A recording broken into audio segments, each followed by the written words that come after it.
तो गलतियां किस लीडर से नहीं होती? मोदी जी से 50 गलतियां मैं खुद गिना दूं, ठीक है।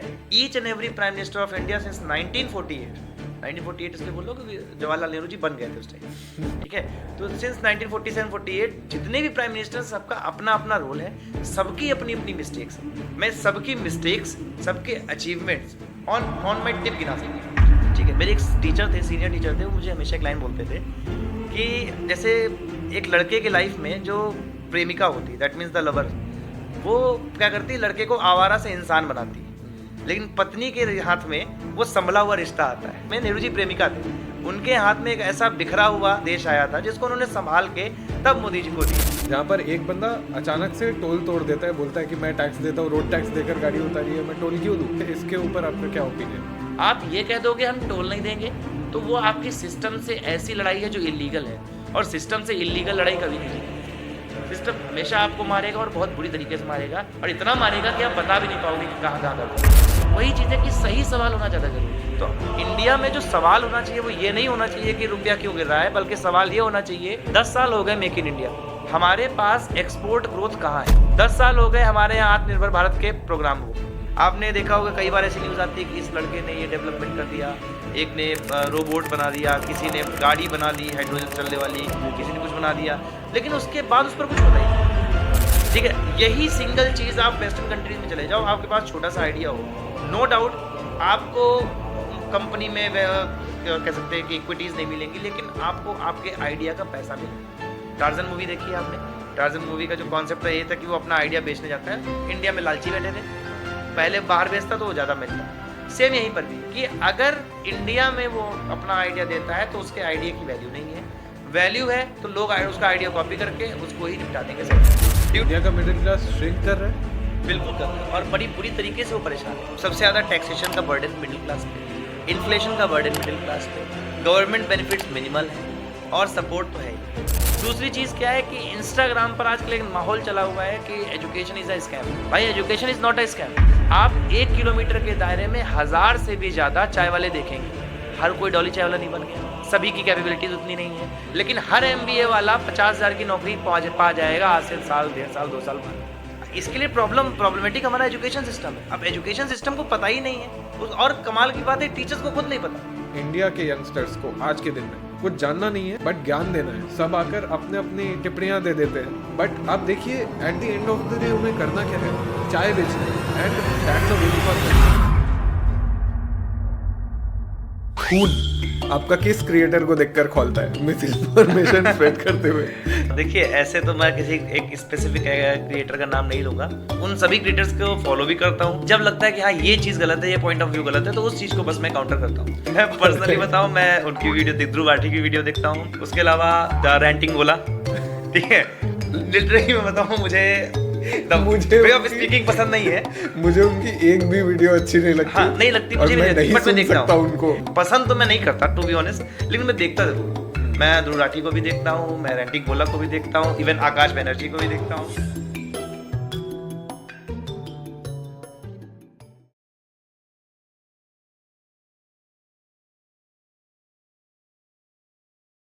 शून्य पर आपका फिर से स्वागत है।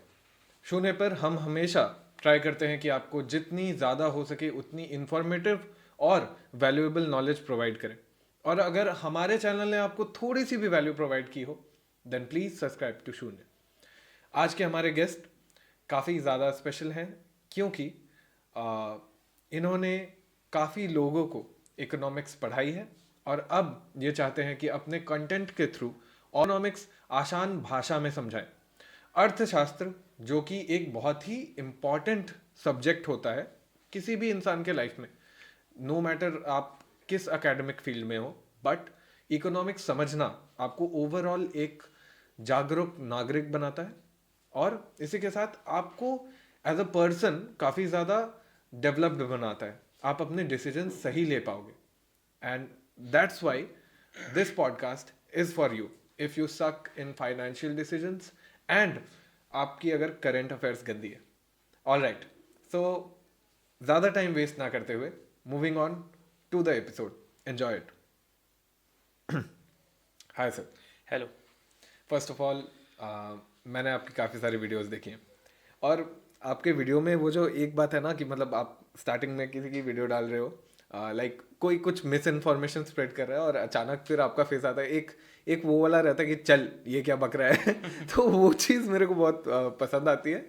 एंड जिस तरीके से आप इकोनॉमिक्स को आसान तरीके से समझाने की कोशिश करते हो, आई लव दैट। क्योंकि इकोनॉमिक्स को लोग जनरली एक बोरिंग सब्जेक्ट समझते हैं, बट उनको नहीं पता कितना बड़ा इम्पोर्टेंस है इकोनॉमिक्स का हर फील्ड में। आपको आधा करंट अफेयर समझ नहीं आएगा अगर आपको इकोनॉमिक्स की जीरो नॉलेज है। बिल्कुल। एंड आई हैव सीन कि a lot of videos are on these misinformations जो कि स्प्रेड की जाती हैं और लोग रिएक्ट भी करते हैं उस पर। ऑलराइट, सो ये जो मिस इन्फॉर्मेशन को आप अभी जो डीबंक करते हैं या फिर इसको आप एक्सपोज करते हैं, ये आइडिया कब आया आपको कि अब मुझे ऑनलाइन प्लेटफॉर्म्स पे जाना चाहिए? बेसिकली तो मैं वैसे तो भी पिछले 4 सालों से अलग अलग इंस्टीट्यूट्स में, कोचिंग इंस्टीट्यूट्स में मैं यूपीएससी के बच्चों की तैयारी कर मतलब यूपीएससी के बच्चों को यूपीएससी की तैयारी करवाता हूँ। ऑलराइट। लेकिन पिछले कुछ समय से क्या हुआ था कि एक इमरजेंस हुआ, मतलब मैं सोशल मीडिया मैं भी यूज़ करता हूँ, ऑब्वियसली बात है, न्यू जनरेशन में मैं भी हूँ तो Yeah. इंटरेस्ट होता है। तो एक मैंने एक पैटर्न नोटिस किया कि इन्फॉर्मेशन जो है लोगों के पास पहुँच तो रही है बट वो हाफ बेक्ड है, या कहीं ना कहीं उसको उसमें ना मसाला लगा के बताया जा रहा है लोगों को, जिसकी वजह से लोग समझते तो हैं लेकिन उस आधी समझ के बेसिस पर क्या कर रहे हैं, गवर्नमेंट के प्रोसीजर्स को, गवर्नेंस को जज कर रहे हैं और उसके बाद फिर आगे चल के वो अपनी लाइफ के डिसीजन भी लेंगे। क्योंकि आजकल सोशल मीडिया का हर एक चीज़ में, पॉलिटिक्स में, गवर्नेंस में, गवर्नमेंट में, हर चीज़ में रोल है। सो अगर हम उस मिस इन्फॉर्मेशन को लेके अपने जजमेंट्स लेंगे, किसी गवर्नमेंट को वोट कर रहे हैं, किसी एक पर्सन को वोट कर रहे हैं, तो कहीं ना कहीं फिर वो हमारे लिए लॉन्ग टर्म में एक डिजास्टर साबित हो सकता है। तो बस वहीं से मुझे लगा कि मुझे ये करना चाहिए। फिर मुझे क्लास में भी कई बार बच्चों ने भी बोला, कई टीचर्स ने भी बोला कि आप कर सकते हैं, करना चाहिए आपको। मेरा बोलने का तरीका थोड़ा सा अजीब सा है, लोगों को लगता है, ठीक है, अनफिल्टर्ड रहता है कभी कभी तो इस वजह से उन्होंने कहा कि आपको ट्राई करना चाहिए। तो बस उसी बात से मैंने ट्राई किया। बीच में मैं करता था पहले भी बट कंटिन्यूटी नहीं थी, बट सिंस लास्ट नवंबर मैंने कंटिन्यू किया और उसके खैर अब तो रिजल्ट्स भी दिख रहे हैं, रीच भी हो रही है, लोग रिएक्ट भी कर रहे हैं, लोग कमेंट भी करते हैं और पर्सनली अटैक भी होते हैं पर्सनली। पर्सनली मुझे ऐसा फील होता है कि रीच और व्यूज़ मेरे लिए मैटर नहीं करता। मेरे लिए मैटर करता है कि ऑडियंस पे आपकी कितनी अथॉरिटी है, ऑडियंस आपके बात को कितना सीरियसली लेता है ना। क्योंकि मैंने लोगों को व्यूज़ बहुत अतरंगी तरीक़ों से कमाते हुए देखा है और भगवान ना करे कभी मुझे उस तरीके पे उतरना पड़े व्यूज़ के लिए। So what matters to me is the content, the knowledge and the way you speak. And मेरे को ये पूछने का बहुत ज़्यादा मन था अभी इसके पहले हमारी इस चीज़ को लेकर बात नहीं हुई, राइट। एंड अभी मेरे को ये पूछना था कि सबसे ज़्यादा खून आपका किस क्रिएटर को देखकर खौलता है मिस इन्फॉर्मेशन स्प्रेड करते हुए? देखिए, ऐसे तो मैं किसी एक स्पेसिफिक क्रिएटर का नाम नहीं लूँगा, क्योंकि जनरली जिन भी क्रिएटर्स को मैं डिबंक कर रहा हूँ उनके अंदर एक बहुत कॉमन पैटर्न है कि वो 10 वीडियोस बिल्कुल करेक्ट इन्फॉर्मेशन डालते हैं, बट बीच में जैसे ही लोगों को ट्रस्ट होना शुरू होता है, बीच में वो अपना एक प्रोपेगेंडा या जो भी नैरेटिव होता है वो स्प्रे कर देते हैं। तो प्रॉब्लम वहाँ पर आती है। तो मैं उन सभी क्रिएटर्स को फॉलो भी करता हूँ, देखता भी हूँ लगातार, लेकिन जब लगता है कि हाँ ये चीज़ गलत है, ये पॉइंट ऑफ व्यू गलत है, तो उस चीज़ को बस मैं काउंटर करता हूँ। तो ध्रुव राठी की वीडियोस आपको सही लगती है? नहीं, सही लगना इज अ डिफरेंट थिंग, देखना इज अ डिफरेंट थिंग। मैं पर्सनली बताऊँ, मैं उनकी वीडियो ध्रुव राठी की वीडियो देखता हूँ जी। उसके अलावा द रैंटिंग गोला, ठीक है, लिटरली मैं बताऊँ मुझे मुझे वे ऑफ स्पीकिंग पसंद नहीं है। मुझे उनकी एक भी वीडियो अच्छी नहीं लगती। हाँ, नहीं लगती मुझे, मैं नहीं सुन सकता उनको। नहीं, वो बात सही है, बट क्या ना कि हमको सुनना पड़ता है कभी कभी कि आपको ये जानना होता है कि लेफ्ट सोच किस तरीके से है, दे हैव अ नैरेटिव, वो नैरेटिव किस डायरेक्शन में बिल्ड करना चाहते हैं, तभी आप उसको ब्रेक कर पाओगे। ठीक है, आजकल की जनरेशन में प्रॉब्लम क्या है कि if I don't like this thing तो हम उस तरफ जाएंगे ही नहीं। अब इसकी वजह से क्या होता है, उनका पॉइंट ऑफ, कभी कभी उनका बहुत पॉइंट ऑफ व्यू बहुत जेन्युइन होता है। आप मेरी प्रोफाइल देखेंगे तो मेरी प्रोफाइल में कई उन लोगों के वीडियोस मैंने रीपोस्ट भी किए हैं जहां पर जेन्युइन है, किया जाएगा, लेकिन आप उस चीज को बैकडोर पे लेके नैरेटिव सेट कर रहे हो, वो गलत है। गवर्नमेंट से क्वेश्चन करिए, आपका राइट है, करना चाहिए, बट हर एक चीज पे गवर्नमेंट ने खाना खा लिया तो खाना क्यों खाया, मोदी ने कपड़े पहने तो कपड़े, ऑब्वियसली बात है, वो प्राइम मिनिस्टर ऑफ इंडिया है, 140 करोड़ पीपल्स का वो प्राइम मिनिस्टर है, वो अधनंगा तो नहीं जा सकता ना। महात्मा गांधी कर सकते थे because they have the capability, और उस टाइम का इंडिया अलग था, अभी इंडिया अलग है। अभी लोग इंडिया को एक डेवलपिंग नेशन की तरह देखते हैं, तो हमें वो रिप्रेजेंट करना पड़ता है, तो अच्छे कपड़े, ये सब चीज़ें हैं। खैर अपना अपना नैरेटिव है, तो पसंद तो मैं नहीं करता टू बी ऑनेस्ट, लेकिन मैं देखता जरूर हूँ। मैं ध्रुव राठी को भी देखता हूँ, मैं रैंटिंग गोला को भी देखता हूँ, इवन आकाश बनर्जी को भी देखता हूँ, ठीक है। लेकिन मैं लिटरली आकाश बनर्जी का बोलने का एक तरीका है, हाँ, है ना, वो तहजीब दिखती है उनके वीडियोस में, ठीक है। मैं जानता हूँ वो भी क्या बोल हाँ, रहे हैं, बिल्कुल, बट स्टिल आप उनके वीडियोस, ठीक है, मेरा उनको भी देखकर दिमाग चिढ़ जाता है, बट मेरा जो खून खोलता है वो रैंटिंग एक गोला। स्पीकर की आवाज सुनकर खोलता है, मतलब माय गुडनेस, मेरा दिमाग ले नहीं सकता उस चीज को। नहीं, मैं पहले ऐसा करता था, मैं टू बी हाँ। ऑनेस्ट में करता था, बट उस चीज को मैंने फिर अपने अंदर पेशेंस डेवलप किया कि सुनना तो पड़ेगा, क्योंकि डिबंक करना है, तो ऐसा ना हो ना कि मैं डिबंक करूं, बाद में वो क्लेम कर दे कि देखो मैंने बाद में यही चीज बोली थी, तो इसलिए सुनना तो पड़ता है। भले ही आप उसकी आवाज को म्यूट करके सुनो, उसकी लिपसिंग पढ़ने की कोशिश करो, बट करना पड़ता है, ठीक है। तो पसंद तो नहीं कहूंगा मैं कि पसंद है, बट हाँ, ये देखना पड़ता है, देखता हूँ मैं। वही बात है, इन सारे क्रिएटर्स की हिपोक्रेसी इतनी ज़्यादा एक्सपोज्ड हो चुकी है। जैसे कि एक बार उन्होंने दूसरे किसी पार्टी के ऊपर वीडियो बना दिया था, तो मैं उनका नाम नहीं लूँगा, क्योंकि उनका नाम लेने पर जो रैंटिंग गोला है उनको काफ़ी ज़्यादा प्रॉब्लम्स फेस करनी पड़ी थी, और वीडियो डिलीट किया था उन्होंने। तो बात यही है कि I think the specific party जिसको वो डिक्टेटर बोलते हैं, they are not dictator enough. तो See, ये चीज तो मैं आपको कॉम्प्लीमेंट करूंगा इसमें कि इन्होंने डिक्टेटरशिप देखी नहीं एक्चुअल में, they don't know what actual dictatorship means, ठीक है। आपके लिए डिक्टेटरशिप हो सकती है, किसी एक नैरेटिव को ब्रेक करने के लिए कोई कुछ कोशिश कर रहा है, तो आपके लिए डिक्टेटरशिप हो सकती है, क्योंकि आपका एक नैरेटिव है, बट आपने रियल डिक्टेटरशिप नहीं देखी है। अगर आप कुछ, आपको नहीं रियल में जाना है, नहीं देखना है, तो आप कुछ मत करो, 1975 के आसपास की कुछ बुक्स पढ़ लो, उस टाइम के राइटर्स के कुछ नरेशंस पढ़ लीजिए आप, उस टाइम के जो भी राइटर्स हैं उनके नरेशंस पढ़िए, उस टाइम के न्यूज़ चैनल्स देखिए, जो इंडिपेंडेंट न्यूज़ चैनल्स हुआ करते थे आउटसाइड द इंडिया, आपको सारी डिक्टेटरशिप पता चल जाएगी। जब लोगों की पकड़ पकड़ के नसबंदी करवाई गई है, पुलिस वालों से नसबंदियां करवाई गई गाड़ियों में भर भर के, डॉक्टर्स भी नहीं, ये भी मतलब कोशिश नहीं की गई कि डॉक्टर से करवाया जाए, गाड़ियों में खींच खींच के भर भर के नसबंदियां करवाई गई, तब आपकी freedom of speech, freedom of expression और फ्रीडम ऑफ लाइफ जो गया, आज के टाइम पर वो कुछ नहीं जा रहा। आप एंटी नेशनल, जैसे लोग कहते हैं ना एंटी नेशनल डिक्लेयर कर दिया जा रहा है, तो एंटी बीजेपी होना is a different thing. Sometimes मैं भी हूँ एंटी बीजेपी होना, कोई गलत बात थोड़ी। अब यूजीसी का आया, ठीक है, अब उस पे कह दो मैं अंधभक्त बना रहा हूँ और मैं यूजीसी में भी सपोर्ट करता हूँ, तो वो बेवकूफी वाली बात है। लेकिन ऐसा भी नहीं है कि सब गलत हो रहा है, ठीक है। Each and every prime minister of India since 1948 इसलिए बोल लो क्योंकि जवाहरलाल नेहरू जी बन गए थे उस टाइम, ठीक है। तो सिंस 1947-48 जितने भी प्राइम मिनिस्टर, सबका अपना अपना रोल है, सबकी अपनी अपनी मिस्टेक्स है। मैं सबकी मिस्टेक्स, सबके अचीवमेंट्स ऑन माई टिप गिना सकता हूँ। कोई नहीं कह सकता कि हाँ इंदिरा जी ने कुछ नहीं किया, नेहरू जी ने कुछ नहीं किया, मनमोहन जी ने कुछ नहीं किया, या मोदी जी कुछ नहीं कर रहे हैं। सबका एक स्पेसिफिक एरिया में कंट्रीब्यूशन है। चलिए इसी बात पे एक क्वेश्चन देता हूँ मैं आपको। इंदिरा जी में क्या ऐसा था जो मोदी जी में नहीं है? मोदी जी में क्या ऐसा था जो इंदिरा जी में नहीं था? देखिए यहाँ पर मैं दो एस्पेक्ट्स लूंगा। सबसे पहले तो दोनों ही करिश्मेटिक लीडरशिप में आते हैं। हाँ। इंदिरा जी के पास भी यही पावर थी, वो जो बोलती लोग सुनते, और मोदी जी के पास भी ये पावर है कि वो थाली बजाना चाहे थाली बजा सकते हैं, ताली बजाना चाहे ताली बजा सकते हैं, कल को गाल बजाने को कहा जाएगा तो लोग गाल भी बजाएंगे। He have that power. Indira ji के पास जो स्पेशल था वो था स्पाइन और करेज। ऑल्दो कंडीशंस अलग थी, वो बात सही है, बट फिर भी वो बोल्ड लेडी थी। मतलब उनको अगर ये करना है तो करना है। She was a kind of dictator. I will not claim कि वो डिक्टेटर थी, ये कहना एक डेमोक्रेटिक कंट्री के लिए गलत होगा, बट स्टिल उनकी जो अपनी पर्सनालिटी थी वो आयरन लेडी की पर्सनालिटी थी। Modi ji kind of businessman है, टू बी ऑनेस्ट, ठीक है। वो जानते हैं कि डील कैसे करना है, he is a dealer basically, okay, ठीक है। इंदिरा गांधी जी क्या है, वो बस मुझे करना है तो मुझे करना है, इसके कंसिक्वेंसेस क्या होंगे हम उसके बारे में बाद में सोचेंगे। मोदी जी के साथ क्या है कि वो एक डीलर टाइप के आदमी है, उनको पता है कि डील कैसे करना है, सामने वाले को कैसे मोल्ड करना है, बस ये इनके अंदर स्पेशलिटी है। दूसरी चीज, इंदिरा गांधी सोशलिस्ट नेचर की थी। करेंट प्राइम मिनिस्टर मोदी जो हमारे हैं वो थोड़े से प्रो कैपिटलिस्ट हैं। इनका इंफ्रास्ट्रक्चर पे जितना काम रहा है पिछले 10 सालों में, 70 सालों में कोई भी गवर्नमेंट नहीं कर पाई, ठीक है। यही डिफरेंस है, ठीक है। हम कितना भी क्रिटिसाइज करें वो बात अलग है, हम अब मोहल्ले की रोड की फोटो डाल के मोदी मोदी करने लग जाए, that is different thing, but still state state city to city connectivity है। आज कोई भी ऐसा सिटी नहीं है जो बाय रोड कनेक्टेड ना हो। और ज्यादा पुराना नहीं है, हम लोग तो इतने पुराने तो हैं कि 10 साल पहले क्या हो रहा था हम जानते थे।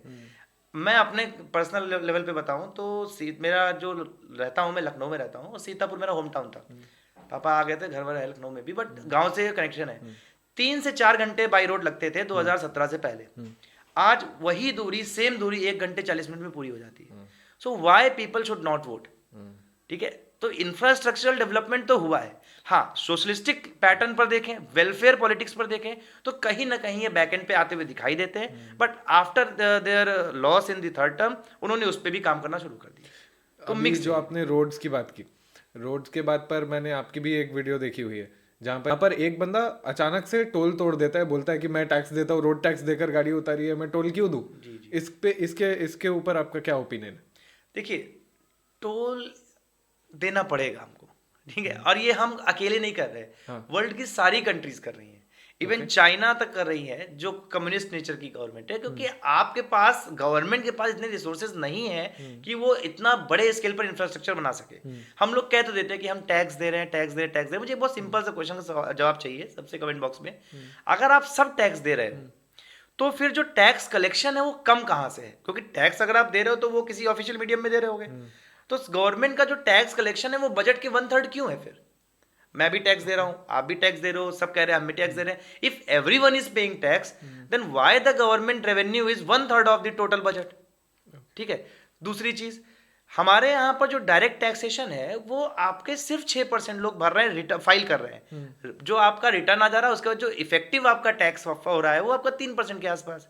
अब 3% का डायरेक्ट टैक्सेशन, और चलिए मान लेते हैं कि सबने थोड़ा बहुत जीएसटी दिया, 15 लाख करोड़ जीएसटी दिया, ठीक है, ये सब मिला के भी हमारी जो सिर्फ रोड की जरूरत है वो भी नहीं पूरी हो पाएगी। और फिर हमको सिर्फ रोड तो ही देना है, डिफेंस एक्सपेंडिचर्स हैं हमारे, आप देख रहे हो अगर वेनेजुएला जैसी हालत हो जाए हमारी तो हम क्या करेंगे, है ना? तो डिफेंस वाली हमको एक्सपेंडिचर्स करने ही करने हैं, हमें न्यू अपग्रेडेशंस करने हैं, इंफ्रास्ट्रक्चर मेकिंग करनी है, वेलफेयर पॉलिटिक्स चलानी है, फिर लाडली भैया फलाने धमाके योजना भी चलानी है, ठीक है, क्योंकि उससे चुनाव भी जीतना। तो मतलब बहुत सारी ऐसी चीजें करनी जो अननेसेसरी भी हैं।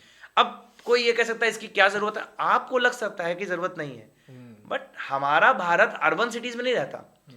2011 के सेंसस के अकॉर्डिंग 68.8% लोग गांव में रह रहे हैं। अब उस गांव के लिए हमें ये करना पड़ रहा है, वहां पर उन लोगों की कैपेसिटी नहीं है कि वो जाके टैक्स पे करे, या उनकी इतनी कैपेसिटी नहीं है कि कुछ भी परचेज कर सके। तो वहां उनके लिए लाडली भैया फलाने धमाके करना पड़ेगा, क्योंकि उनको अपीज भी करना है, उनसे वोट भी लेना, दोनों चीजें हैं। तो मैं ये नहीं कहूंगा कि अपीजमेंट पॉलिटिक्स नहीं होती, बस नेचर चेंज हुआ है, हो अभी भी रही है। तो टोल तो देना पड़े, क्योंकि वही टोल होगा जो प्राइवेट कंपनीज को मोटिवेट करता है कि भाई हम रोड अच्छी बनाएंगे। यहाँ पर क्वेश्चन क्या बनता है, क्वेश्चन ये बनता है कि अप टू व्हाट एक्सटेंट। जैसे गवर्नमेंट कहती है कि 20 साल के बाद हम टोल का जो कॉन्ट्रैक्ट है वो रद्द कर देंगे, फिर फ्री हो जाएगी रोड। तो वो कब होगा?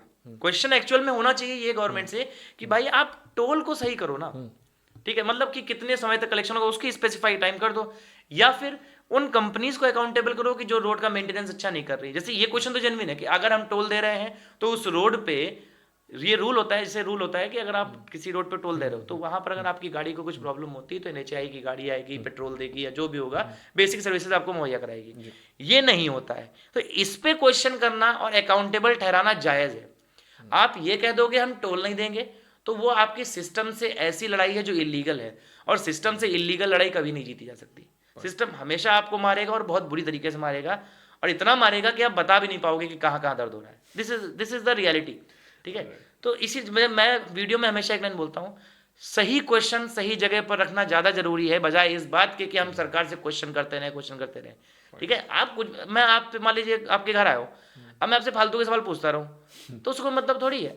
जिस चीज के लिए आप जाने जाते हो, जो आपकी रिस्पॉन्सिबिलिटी, जब उससे रिलेटेड क्वेश्चन पूछूंगा तो आप बाउंड आंसर देने को, ठीक है। अब आप वेजिटेरियन हो, मैं आपसे पूछूं यार अंडा कैसा लगता है, ठीक है, मुर्गा कैसे काटते, अरे मुझे क्या पता भाई, ये इलीगल सवाल है, तो हम नहीं बता सकते। तो वही चीज है कि सही सवाल होना ज्यादा जरूरी है बजाय इसके कि सवाल हो।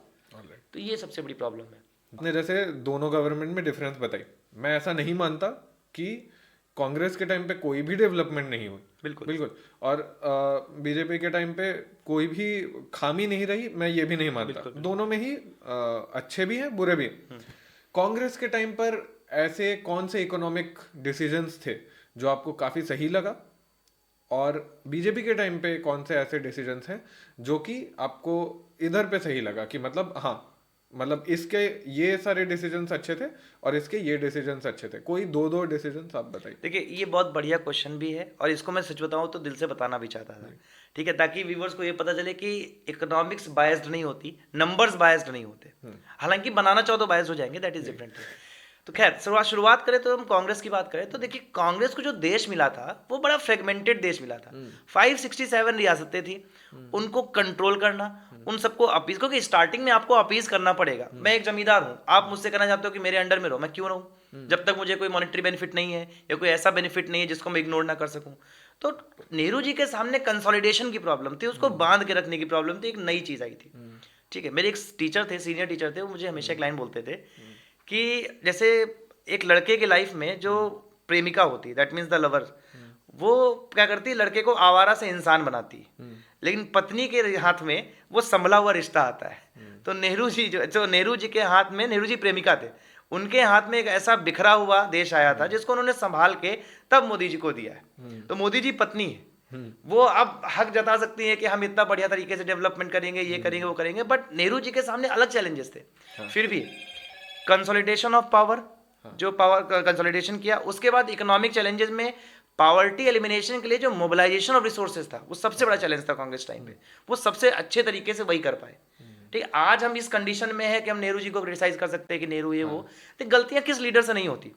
मोदी जी से 50 गलतियां मैं खुद गिना दूं। ठीक है, तो सबसे पहला जो चैलेंज था मोबिलाइजेशन ऑफ रिसोर्सेज था, वो हुआ सबसे बड़ी बात। दूसरी चीज, एजुकेशन, इनोवेशन और टेक्नोलॉजी में जो इनिशियल इन्वेस्टमेंट चाहिए था, उसके लिए जो पुश चाहिए था, वो नेहरू जी ने दिया। उसके बाद इंदिरा गांधी जी की बात करते हैं, तो she was a kind of pure socialist. उन्होंने पहली बार आईसीडीएस स्कीम को लॉन्च करने की बात की। उसके बाद एक फेज आया जहां पर वेलफेयर स्कीम्स के दौर आए। ठीक है, आपका रोजगार योजना आया, आवास योजना आया, बहुत सारी चीजें आई जहां पर सोशल वेलफेयर की बात हुई, क्योंकि पहली बार इंदिरा गांधी जी ने गरीबी हटाओ का नारा भी दिया। उससे पहले हम मोबिलाइजेशन ऑफ रिसोर्सेज पे ज्यादा फोकस कर रहे थे। इंदिरा गांधी जी ने ही नेशनलाइजेशन भी किया। फिर हम आते हैं अब वाजपेयी जी के टाइम पे। फिर वहां तक आते आते अब चैलेंजेस बदल चुके थे। अब हमें कंपीट करना था ग्लोबल वर्ल्ड से, और ग्लोबल वर्ल्ड से कंपीट करने के लिए हमारे साथ पास चाहिए थी कैपेसिटी। बट वाजपेयी जी को मौका ज़्यादा नहीं मिला, जितना मिला उन्होंने कोशिश की। उसके बाद फिर से कांग्रेस गवर्नमेंट आई, फिर प्रो सोशलिस्ट, बट वो प्रो सोशलिस्ट कम होके खिचड़ी सरकार थी, इसीलिए स्कैम्स वगैरह हुए। गवर्नमेंट पे आते हैं, जो सबसे पहला काम इन्होंने किया वो ये था structural economic reforms. Structural economic reforms में हमें ज़रूरत थी टैक्स रिफॉर्म्स की, वो इन्होंने किए। बैंकिंग रिफॉर्म्स में इंसॉल्वेंसी एंड बैंक्रप्सी कोड लेके आए। उसके अलावा हमने यहाँ पर ये देखा कि एक ओवरहॉल चाहिए था इकोनॉमी को, एक पुश चाहिए था, तो वो मेजर पुश ये लेके आए। दूसरा सबसे बड़ा जो इनकी गवर्नमेंट में फायदा हुआ वो हुआ इंफ्रास्ट्रक्चरल डेवलपमेंट का। आज हम इंफ्रास्ट्रक्चर के लेवल पर अगर डेटा को देखते हैं और अगर खुद अपनी आंखों से भी देखें तो आपको इंफ्रास्ट्रक्चरल डेवलपमेंट में क्वालिटी दिखाई देगी। करप्शन इज देयर, बट वो करप्शन कब नहीं था। मैं ये नहीं कह रहा कि करप्शन नहीं होना चाहिए, I am not promoting corruption in any manner, but still corruption था। आगे हो सकता है आप कंट्रोल करोगे तब भी रहेगा किसी ना किसी फॉर्म में, बट ये आप कह देना कि कुछ हुआ ही नहीं है, दैट इज बेवकूफ़ी। आप जाके देखिए, किसी भी रोड पे निकल के देखिए, जो हाईवेज हैं, एक्सप्रेसवेज हैं, they have a quality of infrastructure. आपको रोड में ब्रेक नहीं लगाना। शहर के अंदर आके pressure of the public, pressure on the roads बढ़ जाता है, फिर प्रॉब्लम और बहुत सारी होती हैं, फिर करप्शन भी है लोकल लेवल पर, स्टेट लेवल पर, तो वो सारे फैक्टर्स आ जाते हैं। But national highways are very good, और वो बन भी रहे लगातार, हमारे रिकॉर्ड्स भी बन रहे हैं और अच्छा काम भी हो रहा है। सो तो ये दोनों चीजें मैं बोलूंगा। अगर मतलब समराइज करना हो तो नेहरू जी के टाइम पर मोबिलाइजेशन ऑफ रिसोर्सेज, और इंदिरा जी के टाइम पर सोशलिस्ट गवर्नमेंट। तो mobilisation of resources with pro socialist government. और बीजेपी गवर्नमेंट की बात करें तो इंफ्रास्ट्रक्चरल डेवलपमेंट और इकोनॉमिक ओवरऑल स्ट्रक्चरल रिफॉर्म्स जो बहुत समय से पेंडिंग भी थे। हाँ, अभी सबसे ज़्यादा एक ही पॉइंट उठाया जाता है जब भी लोग बात करते हैं कि जीडीपी हम ग्रो कर रहे हैं, जीडीपी ग्रो कर रहा है, पेपर्स पे हम काफ़ी ज़्यादा ग्रो कर रहे हैं, नॉर्मल जो वर्ल्ड इंटरनेशनल डेटा है उसके हिसाब से हम काफ़ी ज़्यादा ग्रो कर रहे हैं। बट एक लेफ्ट लॉबी है जो बार बार एक ही बात उठाती है कि पर कैपिटा इनकम का क्या। तो यहाँ पर आप क्या बताना चाहोगे हमारे व्यूअर्स को? देखिए, यहाँ पर तो कुछ हद तक मैं लेफ्ट लॉबी के साथ हूँ। रीज़न ये है कि जो जीडीपी है that is not the correct measurement of the welfare. GDP economic growth तो दे सकती है, बट उसका मतलब ये जरूरी नहीं है कि लोगों तक भी उसका लाभ पहुंच रहा है। मैं आपको इसको एक एग्जांपल समझाता हूँ। एग्जांपल है, मान लेते मैंने एक ऐप बनाया, मैं उस पर पढ़ा रहा हूँ, ठीक है। अब पढ़ाने में मैंने पहले 10 बच्चों को पढ़ाया। 10 बच्चों को पढ़ाने के लिए मैंने मान लेते 500 रुपए की फीस रखी, तो मैंने जीडीपी की 5,000 रुपए की। ओके। नेक्स्ट ईयर क्या हुआ कि मेरा रिजल्ट आ गया, मेरा प्रमोशन हो गया, और मेरे पास वही बच्चे 1,000 रुपए की फीस पर 500 आ गए। अब वो जो 500 बच्चे थे उन्होंने मेरा रेवेन्यू कर दिया 1 लाख रुपए का, ठीक है। तो वो 1 लाख रुपए का रेवेन्यू कर दिया, तो मैंने क्या किया, मैंने उस नंबर को दिखाते हुए जीडीपी इंक्रीज करा दी। बट एक्चुअल में ग्राउंड लेवल पे ना मैंने कोई मैन पावर हायर की, ना मैंने किसी का बेनिफिट किया, बस मेरा बेनिफिट हुआ क्योंकि मैं एक एंटरप्रेन्योर था, मैंने इन्वेस्टमेंट्स किए थे। तो इसीलिए हो क्या रहा है, जीडीपी में जो नंबर्स बढ़ रहे हैं वो आपको नंबर्स बढ़ते हुए दिखाई देंगे due to the increment of the production and benefit of the few. कुछ लोगों को लाभ हो रहा है, बहुत तेजी से हो रहा है। जो कहावत है ना कि 1% के लोग कंसंट्रेट करें, तो बिल्कुल सही बात है, क्योंकि उन्होंने इनिशियल इन्वेस्टमेंट्स किए और उस इन्वेस्टमेंट से उन्होंने क्या किया, अपने रेवेन्यूज को इंक्रीज कर लिया, अपने प्रोडक्शन को बढ़ा लिया, जिससे प्रोडक्शन बढ़ा। प्रोडक्शन बढ़ने से ही आपका क्या होता है, जीडीपी में इंक्रीमेंट हो जाता है। अब इसकी वजह से क्या हुआ कि आपको नंबर्स तो ज्यादा दिखेंगे, पर अल्टीमेटली ग्राउंड लेवल पर लोगों की हालत वैसी है, मिडिल क्लास वैसा का वैसा ही ये है। जीडीपी के नंबर्स बढ़ने से हमें क्या फायदा, इंडिया को क्या फायदा? देखिए, ये बड़ा फ्लॉड कॉन्सेप्ट है एक्चुअल में। ठीक है, जीडीपी बढ़ने से आप अपने आप के स्ट्रेंथ को शो तो कर सकते हो कि इकोनॉमिक जायंट है, बट एक्चुअल में क्या वो इवनली डिस्ट्रीब्यूटेड है रिसोर्सेज में कि नहीं है, ये मैटर करता है। जैसे मान लीजिए कि अभी हम बात करते हैं तो इंडिया में इनकम इनइक्वालिटी अपने हाई पर है, ठीक है। मान लेते हैं कि हम 2 लोग इस कंट्री में रहते हैं, अब आपके पास सारे पैसे हैं और मेरे पास कुछ नहीं है, तो कल को अगर आप ये कंट्री छोड़ दोगे तो मेरी जीडीपी फ्लॉप कर जाएगी तुरंत, ठीक है। आपने अगर अपनी प्रोडक्शन यूनिट्स को हटा लिया, तुरंत स्विच कर गए जाके और वहां पर नहीं रह गए, तो अब यहां पर क्या होगा, अब मेरे पास तो कुछ पैसा है नहीं, मेरी पर कैपिटा इनकम तो कुछ थी नहीं, ऊपर से हम प्रोडक्शन में आपके सहारे थे, ठीक है। अब आप अपनी फैक्ट्रीज को शिफ्ट कर दिया, आपने प्रोडक्शन शिफ्ट कर दिया, तो पूरा पूरा जीडीपी धड़ाम से गिर जाएगा। तो इसीलिए एक्चुअल में ग्राउंड लेवल पर आपको जीडीपी के जो नंबर्स हैं वो रियलिटी में दिखते नहीं है। हम खुश हो सकते हैं कि हाँ बहुत अच्छे अच्छे नंबर्स दिख रहे हैं हमको, बहुत हाई लेवल के नंबर्स दिख रहे हैं, बट रियल में ग्राउंड लेवल पे क्या है कि मेरे पास पैसा नहीं पहुंचा, आपके पास पैसा नहीं पहुंचा, आम पब्लिक के पास पैसा नहीं पहुंचा। वो कंसंट्रेट हो रहा है क्योंकि किसी ने इन्वेस्टमेंट्स किए थे, अब उसके रिटर्न्स आ रहे हैं क्योंकि इंडिया ग्रोइंग तो है। तो ये सारी चीज़ें यहाँ पर होती हैं। तो अभी हमने देखा है कि रिसेंटली इंडिया स्टार्टअप्स पे बहुत ज़्यादा ध्यान दे रहा है, ठीक है। और स्टार्टअप्स को फंड करने के लिए काफ़ी सारी योजनाएं भी निकाली गई हैं, इवन काफ़ी सारे यंगस्टर्स स्टार्टअप्स खोल भी रहे हैं। सो ये आपको 5 साल में कहाँ जाते हुए दिख रहा है ये चीज़? देखिए, करंट डेवलपमेंट्स को देखते हुए तो ये बड़ा चैलेंजिंग होने वाला है, बिकॉज हमारे यहाँ का जो स्टार्टअप इकोसिस्टम है दरअसल वो इनोवेशन नहीं कर रहा। इवन ये तो हमारे मिनिस्टर्स ने भी बोला है, पीयूष गोयल जी ने भी बोला था कि हमारे यहाँ पर क्या है ना, स्टार्टअप कल्चर का मतलब क्या है कि इन्वेस्टर से पैसा उठाया उसको बर्न कर रहे हैं, ठीक है। हम फाइनेंस में नए ऐप्स बना रहे हैं, हम आईटी सेक्टर में ऐप्स बना रहे हैं, हम बेसिकली सर्विस बेस्ड ऐप्स बना रहे हैं, डिलीवरी ऐप्स बना रहे हैं।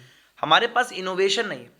अब इनोवेशन ना होने के कारण क्या है कि लॉन्ग टर्म में वो सस्टेन नहीं कर पा रहे एप्लीकेशंस, जिसकी वजह से क्या हो रहा है कि हमारे स्टार्टअप्स, आपने लास्ट ईयर डेटा सुना होगा, बहुत सारे स्टार्टअप्स बंद हो गए। वो बंद होने का कारण यही है कि उनके पास रेवेन्यू मॉडल्स नहीं है। आप कब तक डिलीवरी करवाओगे, और डिलीवरी आप अपने पैसे से करा नहीं रहे, ठीक है। वो इन्वेस्टर से डिलीवरी आप इन्वेस्टर्स के पैसे से करा रहे हो। अब इन्वेस्टर्स का पैसा जब बर्न आउट हो गया, उसके बाद आपके पास खुद का रेवेन्यू मॉडल है नहीं, आप सस्टेन नहीं कर पा रहे। आप देखिए लास्ट ईयर में कुछ नाम नहीं लूंगा, बस कुछ टेक कंपनीज की बात करूंगा। जैसे आपने देखा होगा एक बहुत बड़ी जायंट कंपनी थी, ठीक है, कई बिलियन डॉलर का इवैल्यूएशन था, अचानक से धड़ाम हो गई। क्यों धड़ाम हुई? क्योंकि उनके पास जैसे इन्वेस्टर का पैसा खत्म हुआ, रेवेन्यू मॉडल उतना नहीं था, हमें अर्निंग उतनी हो नहीं रही, आपने एक्सपेंशन कर रखे हैं, तो ऑब्वियस सी बातें खराब होना है, ये खत्म होना है। तो इंडिया को अगर स्टार्टअप कल्चर में डेवलप करना है या स्टार्टअप्स को आगे लेके जाना है, तो सबसे पहले फोकस करना होगा टेक्नोलॉजी बेस्ड स्टार्टअप पर, जहां पर अमेरिका और चाइना लीड कर रहे हैं और कम्पीट कर रहे हैं एक दूसरे से। आप देखेंगे चाइना में अच्छे अच्छे एक से एक स्टार्टअप्स निकल रहे हैं जो टेक्नोलॉजीज पे काम कर रहे हैं। कोई बायोटेक्नोलॉजी पे काम कर रहा है, कोई नैनो टेक्नोलॉजी पे काम कर रहा है, रोबोटिक्स पे काम कर रहा है, एरोनॉटिक्स पे काम कर रहा है। हम आज भी यही बना रहे हैं कि 10 रुपए की डिलीवरी आपको 5 रुपए में कर देंगे, तो हम कब तक करेंगे, ठीक है। और 10 रुपए की डिलीवरी 5 रुपए में आप करोगे कैसे? पेट्रोल घर से लेके आ रहे हो, आपके तेल के कुएं हैं क्या? हमको तो तेल तो लगेगा, ऊपर से चलिए मान लेते तेल का कुआं है आपका, जो डिलीवरी करने जा रहा है उसको पैसा कहाँ से देंगे, ठीक है। तो हमने उनसे पैसा उठा के आपको दे दिया, ये लॉन्ग टर्म में सस्टेन नहीं कर सकता। आपको चाहिए कि पब्लिक खुद पैसा पे करे कि हाँ it is value for money, हम दे रहे हैं, ठीक है, तो यहाँ पर क्या है, बहुत लैग कर रहे हैं। तो स्टार्टअप कल्चर के लिए यहाँ पर सबसे बड़ा चैलेंज यही है।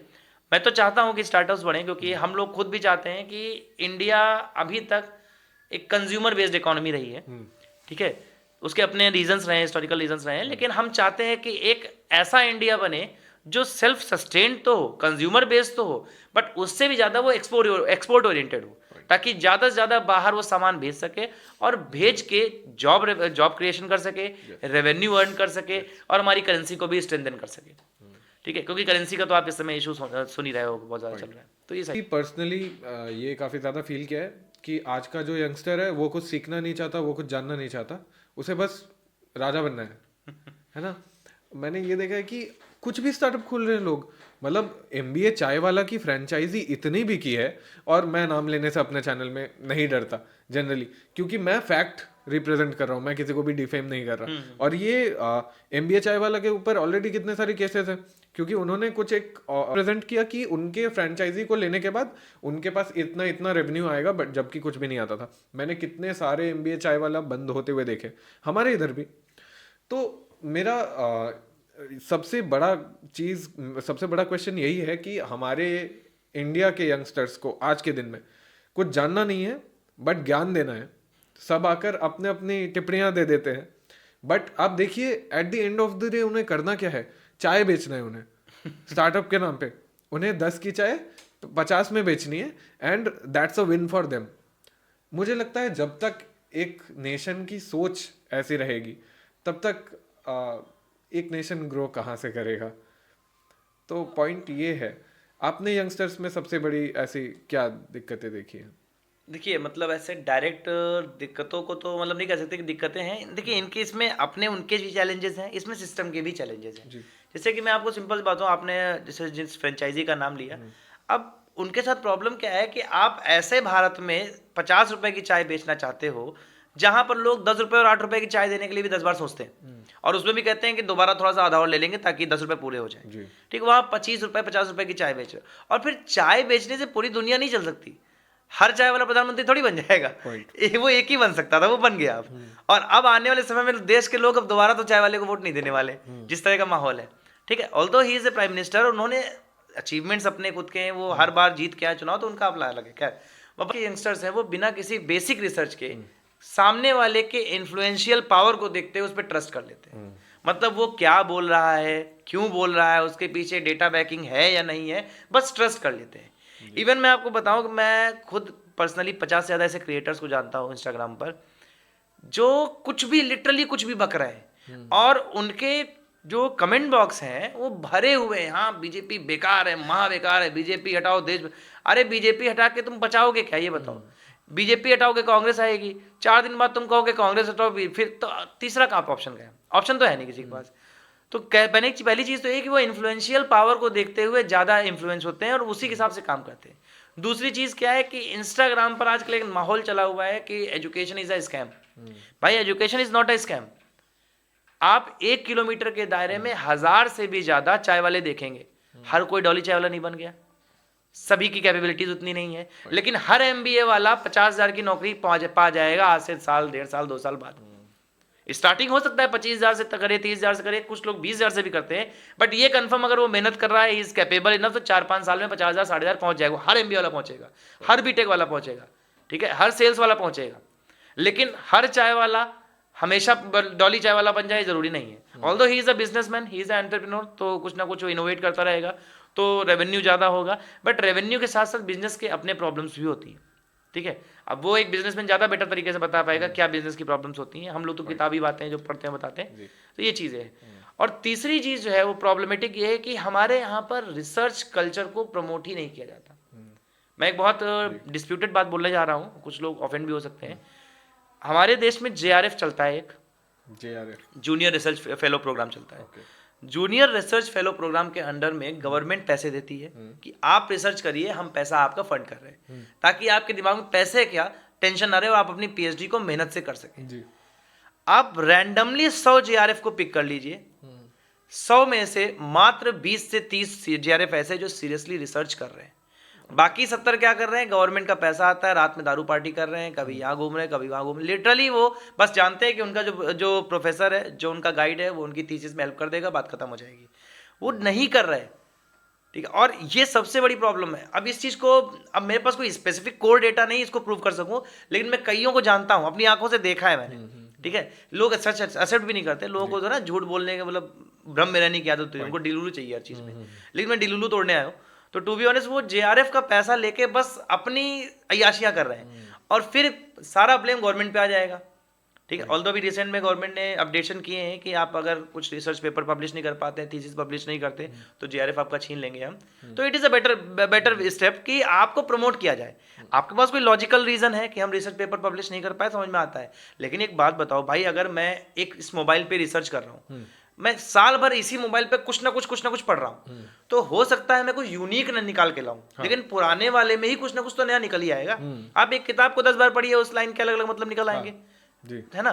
फिर आप साल भर में अगर एक भी रिसर्च पेपर पब्लिश नहीं कर पा रहे, तो फिर तो सोचने वाली बात है कि आप जेआरएफ कैसे हुए, ठीक है। रिसेंट में मैं एक जगह बैठा हुआ था, एक इंटरव्यू चल रहा था, उसमें वो बच्चा इंटरनेशनल रिलेशंस में जेआरएफ करके बैठा है, इंटरनेशनल रिलेशंस में। और वो बेसिक रीजन ये बता रहा है अमेरिका का वेनेजुएला पे अटैक करने के लिए कि वो पेट्रोल या डीजल के लिए या उनके ऑयल के लिए उन पे अटैक कर रहा है। मतलब बहुत कॉमन सेंस की बात है, America do not need oil every time, यहाँ कारण कुछ और है, ठीक है। और उस पे अभी कमेंट कर पाना कि क्या कारण है, वो अभी बहुत जल्दबाजी होगी। फिलहाल इतना मैं श्योर हूं कि वो पेट्रो डॉलर रीजन नहीं है। डॉलर की डोमिनेंस का एक फैक्टर हो सकता है डीजल या पेट्रोल जो भी है, लेकिन पेट्रो डॉलर रीजन नहीं है वेनेजुएला पे अटैक करने का। ये मैं 100% श्योर हूं, मैं डेटा से प्रूव भी कर दूंगा, आप पॉडकास्ट के बाद मैं आपको बताऊंगा अभी, ठीक है जी। अभी जो आपने डॉलर के डोमिनेंस की बात की, अभी फिर से कुछ दिनों पहले एक बहुत बड़ा बखेड़ा खड़ा हुआ था कि इंडियन रुपी की वैल्यू गिर गई, इंडियन रुपी की वैल्यू गिर गई, हाय डॉलर का वैल्यू फिर से बढ़ गया है। ये अच्छा है हमारे देश के लिए या बुरा है? देखिए, इस पे तो मैं यही बोलूंगा कि अपना रुपया नहीं गिर रहा है, डॉलर बढ़ रहा है। लेकिन मजाक की बात करता ना जी। खैर, कहने का मतलब यहाँ पर ये देखिए, इसके दोनों एस्पेक्ट्स हैं, पॉजिटिव भी हैं, नेगेटिव भी हैं। अब पॉजिटिव क्या है कि इससे हमें फायदा होगा एक्सपोर्ट्स में। अच्छा, ये ऐसा नहीं कि आज ही गिर रहा है, इसको गिरना था बहुत पहले। 2 साल से आरबीआई क्या कर रहा था, वो अलग अलग मेथड्स का यूज करके इसको बेस दे रहा था, इसको स्ट्रेंथन कर रहा था बार बार रुपए को, जिसकी वजह से क्या हो रहा था कि ये इन्फ्लेटेड वैल्यू हमको दिखाई देती थी कि हाँ रुपया बचा हुआ है, स्टेबल है। एक्चुअल में इसको गिरना था बहुत पहले ही। और अभी क्या किया है, जब से संजय मल्होत्रा जी ने कुर्सी संभाली गवर्नर की, उसके बाद से उन्होंने आरबीआई के थ्रू जो बैकिंग होती थी, उस बैकिंग को हटा लिया। अभी क्या कर दिया उन्होंने, मार्केट में फ्री फ्लोट करने के लिए छोड़ दिया है। हमारे यहाँ पर मैनेज फ्लोटिंग होती है, तो उन्होंने क्या किया कि हम अब डॉलर सेल करके रुपए को स्ट्रेंथन नहीं करेंगे, वो रुपया फ्लोट हो रहा है, होने दीजिए, वो खुद एडजस्ट करने की कोशिश करेगा। जहां पर ज्यादा प्रॉब्लम आएगी तब हम क्या करेंगे, वहां पर आएंगे, थोड़ा सा डॉलर्स बेचेंगे, थोड़ा सा सप्लाई स्मूथ करेंगे, ऑटोमेटिकली रुपया स्ट्रेंथन हो जाएगा फिर से। तो ये करने की कोशिश की जा रही है। नेगेटिव इसका ये है कि हम, क्योंकि अभी एक इम्पोर्ट लेड इकोनॉमी, ज्यादातर इंपोर्ट करते हैं, इसलिए हमारा खर्चा ज्यादा हो जाता है और ऑटोमेटिकली और प्रॉब्लम्स आती है हमारे लिए, शॉर्टेज डॉलर, तो हमें फायदा होता है। हाँ, बट अगर हम एक्सपोर्ट प्रमोट कर पाए, ठीक है, तो ये हमारे लिए अभी गोल्डन अपॉर्चुनिटी है। इवन चाइना तो जानबूझ के डिवैल्यूएट करता है, डिप्रिशिएट भी नहीं, डिवैल्यूएट करता है। यूएस इसी चीज को तो क्लेम करता है कि ट्रेड वॉर के समय कि चाइना अपनी करेंसी को जानबूझ के डिवैल्यू कर रहा है ताकि उसके एक्सपोर्ट्स बढ़ जाए, ठीक है। क्योंकि ऑब्वियसली बात है, जब आप अपनी करेंसी को डिवैल्यू करोगे तो जो पेमेंट डॉलर में करने वाला है उसको लगेगा अब आपके सामान को हम ज्यादा खरीद सकते हैं, क्योंकि मेरा करेंसी मजबूत है ना, आपकी करेंसी वीक है, तो आप, मैं आपको कम डॉलर देके के ज्यादा सामान खरीद सकता हूं, तो यहां पर आपके एक्सपोर्ट्स बढ़ेंगे। चाइना पर ब्लेम हमेशा यूएस यही लगाता है कि वो करेंसी मैनिपुलेट करता है, डिवैल्यूएट कर देता है, और जिसकी वजह से क्या होता है, उसके एक्सपोर्ट बढ़ जाते हैं। तो इंडिया में जो सवाल होना चाहिए वो ये नहीं होना चाहिए कि रुपया क्यों गिर रहा है, बल्कि सवाल ये होना चाहिए, 10 साल हो गए मेक इन इंडिया को, हमारे पास एक्सपोर्ट ग्रोथ कहाँ है? 10 साल हो गए हमारे यहाँ आत्मनिर्भर भारत के प्रोग्राम को, ठीक है। इवन 2020 में आपने आत्मनिर्भर भारत पैकेज के अंडर में 10% ऑफ द जीडीपी को इन्फ्लो भी करा दिया, फिर भी जो हमारी प्रोडक्शन है, जो मैन्युफैक्चरिंग ग्रोथ है, वो वहीं की वहीं स्टैग्नेंट है। एक्सपोर्ट्स हो नहीं रहे, और एक्सपोर्ट्स क्यों नहीं हो रहे उसके भी रीजन बड़े मजाकिया है। क्वालिटी नहीं है हमारे प्रोडक्ट्स में, ठीक है। हमारे यहाँ पर स्टैंडर्ड प्रोसीजर्स फॉलो नहीं हो रहे, एसओपीज फॉलो, इस बेसिस पर एक्सपोर्टर्स के सामान रिजेक्ट हो जा रहे हैं। तो यहाँ पर इन चीजों को तो गवर्नमेंट को ही सॉल्व करना पड़ेगा। गवर्नमेंट ये बोल के अपना पीछा नहीं छुड़ा सकती कि हाँ डॉलर मजबूत हो रहा है, रुपया नहीं गिर रहा है, ये तो फालतू की बात है। एक्चुअल में कंडीशंस हैं, बट इसका मतलब ये नहीं कि आप ये बोल के अपना पीछा छुड़ा लोगे। सवाल तो ये बहुत जायज़ है कि 10 साल हो गए मेक इन इंडिया को, आखिर बन क्या रहा है भारत में? अगर बन रहा है तो जो मैन्युफैक्चरिंग ग्रोथ है वो वहीं की वहीं क्यों है? और परसेंटेज वाइज जीडीपी में अगर करंट प्राइसेस पर देखेंगे तो मैन्युफैक्चरिंग की जो है वो डिक्लाइन हुई है, 18% हुई है। डिक्लाइन हुई, एग्जैक्टली 17% 18% हुआ करती थी, 13% भारत पर 13-14% पे आ गई है। परंतु पास्ट कुछ ईयर्स में मैंने देखा है कि फोन के बॉडीज के मैन्युफैक्चरिंग, इवन बहुत सारे इलेक्ट्रॉनिक आइटम्स के प्राइसेस गिर गए हैं क्योंकि शायद मैन्युफैक्चरिंग इंडिया में शुरू हुई है। वो हुई है, बट उसके हिसाब से कंपैरेटिवली हमारी जीडीपी भी तो एक्सपोनेंशियली भाग रही है। जब हम इकोनॉमिक्स में बात करते हैं डेटा की, तो परसेंटेज डेटा को ज्यादा हम प्रायोरिटी देते हैं। तो मैन्युफैक्चरिंग का अगर हम शेयर देखेंगे ग्रॉस वैल्यू एडेड मेथड में करंट प्राइसेस पे, तो वो 13 to 14% है इस समय करंट में। अब गवर्नमेंट उसको मैनिपुलेट करके बोल देती है कांस्टेंट प्राइसेस पे, मतलब वो अपनी सुविधा के हिसाब से करती। जहां पर लगता है कि कांस्टेंट प्राइसेस देने चाहिए तो वो कांस्टेंट प्राइसेस दे देते हैं, और जहां पर करंट प्राइसेस पे लगता है फायदा हो रहा है वहां दे देते हैं। जैसे एग्जांपल के लिए कांस्टेंट प्राइसेस में भी हमने कोई बहुत बड़ा तीर नहीं मारा है। 2011-12 में 17.2% की मैन्युफैक्चरिंग जीडीपी थी हमारी, और आज 17.3% की है, यानी कि 0.1% की ग्रोथ रेट हमने अचीव की है। तो हमने एक्चुअल में क्या ही ग्रोथ रेट अचीव की? ये कोई ग्रोथ थोड़ी होती है। आपने मेक इन इंडिया प्रोग्राम चलाया, मेड इन इंडिया प्रोग्राम चलाया, पीएलआई स्कीम चलाई, आत्मनिर्भर भारत पैकेज चलाया, ठीक है, आपने जो है कई सारे सब्सिडीज दी, ठीक है, आपने टैरिफ्स दिए हटाए, ठीक है, बहुत सारी चीजें दी, और फिर भी हम वहीं के वहीं बने हुए। तो प्रॉब्लम तो है, और इस प्रॉब्लम पर काम करने की गवर्नमेंट को सख्त जरूरत है। ठीक है, डेटा के पीछे छुपना एक थोड़ा सा बचकानी हरकत होगी। तो ये मेरा कहने का मतलब है। और लोग काफी ज्यादा ऐसे इकोनॉमिक ग्रोथ की बात करते हैं, एवरीथिंग इंडिया में जनरली देखिए, या तो अगर आप बहुत ज़्यादा अमीर हो तो कुछ हो जाएगा, या तो आप बहुत ज़्यादा गरीब हो तो कुछ हो जाएगा, बट मिडिल क्लास एक ही जगह फंसा हुआ रहता है। तो यहाँ से मेरा क्वेश्चन है कि इंडिया का मिडिल क्लास श्रिंक कर रहा है? बिल्कुल कर रहा है, और बड़ी बुरी तरीके से वो परेशान है इस समय। ठीक है, उसके अपने बहुत सारे मल्टीपल रीजंस भी हैं। सबसे ज़्यादा टैक्सेशन का बर्डन मिडिल क्लास पे, इन्फ्लेशन का बर्डन मिडिल क्लास पे, गवर्नमेंट बेनिफिट्स मिनिमल हैं, और सपोर्ट तो है ही नहीं। ठीक है, देखिए अपर क्लास का क्या है, रिच क्लास का, वो आपके लोन वेवर्स के रूप में, लोन राइट ऑफ्स के रूप में कहीं ना कहीं गवर्नमेंट से बेनिफिट्स या फेवर्स पा जाता है। पुअर क्लास पूरा वेलफेयर इकोनॉमिक्स पे चल रहा है। ठीक है, कि ये स्कीम चला दी, कभी मैया सम्मान योजना, कभी ड्रोन दीदी, कभी लखपति दीदी, कभी फलानी दीदी, मतलब वो योजनाएं चल रही हैं। मिडिल क्लास के पास ना गवर्नमेंट सपोर्ट है और ना ही सिस्टमैटिक सपोर्ट है। अब इसके पीछे के प्रॉब्लम्स क्या है? प्रॉब्लम्स है हमारी पॉलिसी मेकिंग मेथोडोलॉजी, हमारी डेटा टेकिंग मेथोडोलॉजी। हम जो डेटा लेते हैं वही फ्लॉड है। मैं आपको बहुत छोटा सा एग्जांपल बताऊं, हमारे यहाँ पर अनएम्प्लॉयमेंट कैसे कैलकुलेट की जाती है, आप बताइए। हमारे यहाँ पर अनएम्प्लॉयमेंट कैसे कैलकुलेट की जाती होगी? शायद पीएफ देखकर, मतलब नहीं, हमारे यहाँ अनएम्प्लॉयमेंट का जो डेटा है वो ऐसे निकाला जाता है कि आप पिछले 7 दिनों में किसी भी दिन अगर 1 भी घंटे का काम कर पाए हैं तो आप अनएम्प्लॉयड नहीं है। मतलब आपने पिछले 7 दिनों में किसी भी दिन 1 भी घंटे का काम कर लिया, यू आर नॉट अनएम्प्लॉयड। अच्छा, अब अगर एक नॉर्मल आदमी है तो जो काम ढूंढ रहा है तो 7 दिन में 1 घंटे का तो काम ढूंढ ही लेगा, कैसे भी मरते गिरते ढूंढ लेगा, वो मजदूरी कर लेगा। तो हमारे मेथोडोलॉजी फ्लॉड है। हम बोल देते हैं कि 6% की, 7% की, 4% की। ये 4%, 6%, 7% हम निकाल कैसे रहे, ज़्यादा बड़ा चैलेंज है हमारे लिए, जिसके बारे में कोई बात ही नहीं कर पाता। सेकेंड चीज़, हमारे यहाँ जो इन्फ्लेशन का डेटा लिया जाता है उसके लिए बेस ईयर अभी तक अपडेट नहीं कर पाए।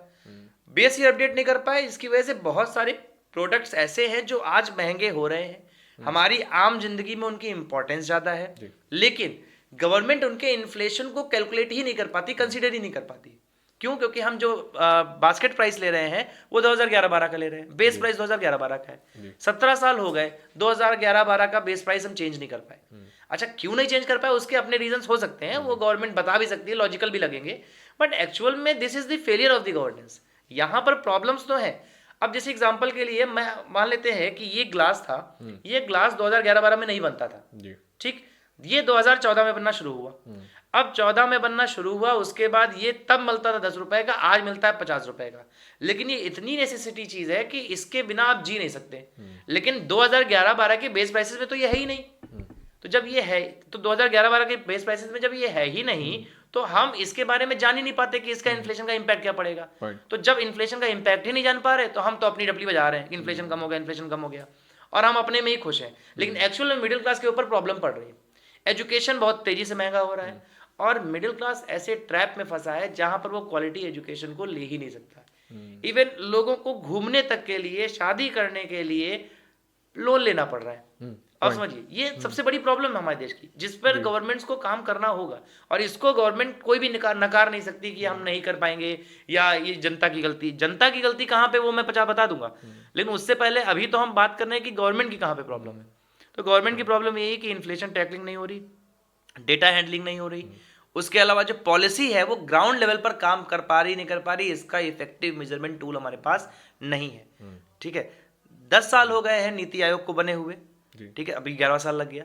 लेकिन नीति आयोग को बनाने के लिए जो रीजंस कोट किए गए थे और जो उसके ऑब्जेक्टिव्स रखे गए थे, उनमें से कितने ऑब्जेक्टिव्स फुलफिल हुए, ये एक बहुत बड़ा चैलेंज है जिसके बारे में हमको सोचना और समझना होगा। ये एक सबसे बड़ी चीज है जहां पर मिडिल क्लास फेस करता है। ऑलराइट, आज भारत में 10 घर में से 3 घर का बच्चा बाहर पढ़ने जा रहा होता है और देश के बाहर पढ़ने जा रहा होता है। तो कहीं ना कहीं हमारा ब्रेन ड्रेन काफ़ी ज़्यादा हो रहा है ना।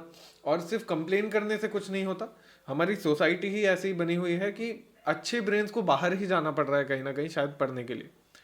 क्यों हो रहा है ऐसा? और अगर ऐसा हो रहा है तो क्या इंडिया का यूथ इंडिया में अपने फ्यूचर को सिक्योर देख सकता है? देखिए, ये बात तो बिल्कुल सही है कि हमारे यहाँ पर हर तीसरा बच्चा इस समय अपने देश से बाहर जा रहा है पढ़ने के लिए, और पढ़ने के बाद शायद उसके मन में वापस आने की कहीं ना कहीं इच्छा नहीं होती है। इसके पीछे का रीज़न है कि इंडिया में लैक ऑफ अपॉर्चुनिटीज़ हैं, यहाँ पर उस लेवल के पेमेंट्स नहीं है जो वो एक्सपेक्ट कर रहा होता है आफ्टर स्टडीज़, और फिर इतनी एक्सपेंसिव स्टडीज़ होती है तो वो लोन्स वगैरह भी जनरली लेता है, तो वो जनरली सोचता है कि नहीं जाते हैं। बट इन सब फैक्टर्स को कह के ये क्लेम कर देना कि इंडिया का इकोनॉमिक फ्यूचर सिक्योर नहीं है, तो ये थोड़ा सा जल्दबाजी होगी। देखिए, हमारे पास नो डाउट प्रॉब्लम्स हैं, चैलेंजेस हैं, उन चैलेंजेस में पॉलिटिकल मिस्टेक्स भी हैं, ब्लंडर्स, एक्चुअली मिस्टेक्स भी नहीं कहेंगे, ब्लंडर्स हैं, बट वो हर गवर्नमेंट ने थोड़े थोड़े सही करने की कोशिश की है। पिछले 10 सालों में आप देखेंगे तो इकोनॉमिकली एक स्टार्टअप कल्चर जनरेट हुआ है। पहले तो हमारे पास था ही नहीं, 2014 से पहले हमारे पास रजिस्टर्ड 500 से कम स्टार्टअप्स हुआ करते थे। आज ऑन पेपर 2 लाख से ज्यादा रजिस्टर्ड स्टार्टअप्स हैं, और मोर देन 120 उसमें यूनिकॉर्न्स हैं। ठीक है, यूनिकॉर्न मतलब ऐसी कंपनी जो 8,000 करोड़ 9,000 करोड़ से अधिक की वैल्यूएशन रखती हो। तो वो कंपनीज हैं, और वो कंपनीज किसने बनाई? सभी यंगस्टर्स ने बनाई है। तो अगर वो चाहेंगे तो यहाँ पर आके जनरेट कर सकते हैं। प्रॉब्लम है यहाँ पर, जो सबसे बड़ी मैं आपको प्रॉब्लम बताऊंगा, वो है यहाँ पर ब्यूरोक्रेसी, द रेड टेपिज्म। मतलब गवर्नमेंट के एफर्ट्स नीचे ग्राउंड लेवल पर आ ही नहीं पाते। मैं आपको एक साइटेशन देना चाहूंगा, प्रिटचेट लैंड का 2009 का आर्टिकल है, हार्वर्ड में पब्लिश हुआ था। उन्होंने एक वर्ड यूज किया था फ्लेलिंग स्टेट का, उन्होंने एक टाइटल दिया, इज इंडिया फ्लेलिंग स्टेट। ठीक है, इसमें फ्लेलिंग वर्ड को उन्होंने एक्सप्लेन किया, और उस वर्ड में उन्होंने कहा कि इंडिया में एक ऐसा सिस्टम है कि उनका हेड तो काम कर रहा है, हेड मीन्स हमारा पूरा दिमाग बहुत अच्छे से काम कर रहा है, बट हमारा जो नर्वस सिस्टम है वो हमारी बॉडी से कनेक्टेड ही नहीं है। मतलब जो पॉलिटिकल थिंक टैंक्स हैं, जो अपर ब्यूरोक्रेसी है, टॉप मोस्ट ब्यूरोक्रेसी है, डिसीजन मेकिंग बॉडी है, वो बहुत एफिशिएंटली काम कर रही है, उनका बहुत बढ़िया तरीके से दिमाग चल रहा है, बट उनका जो कनेक्शन है लोअर ग्राउंड पे, जो ब्यूरोक्रेसी है, जो सिस्टम्स हैं, उनसे कनेक्ट ही नहीं कर पा रहा। ठीक है, हमारे यहाँ पे मेक इन इंडिया आया, one of the biggest vision था हमारा कि हम मेक इन इंडिया में बनाएंगे, 2030 तक हम 45% 30% का एक्सपोर्ट कर रहे होंगे। ठीक है, उसके बाद आत्मनिर्भर भारत पैकेज आया, आत्मनिर्भर इंडिया का जो विजन था मोदी जी का, वो आया, skill India, stand up India, startup India आया।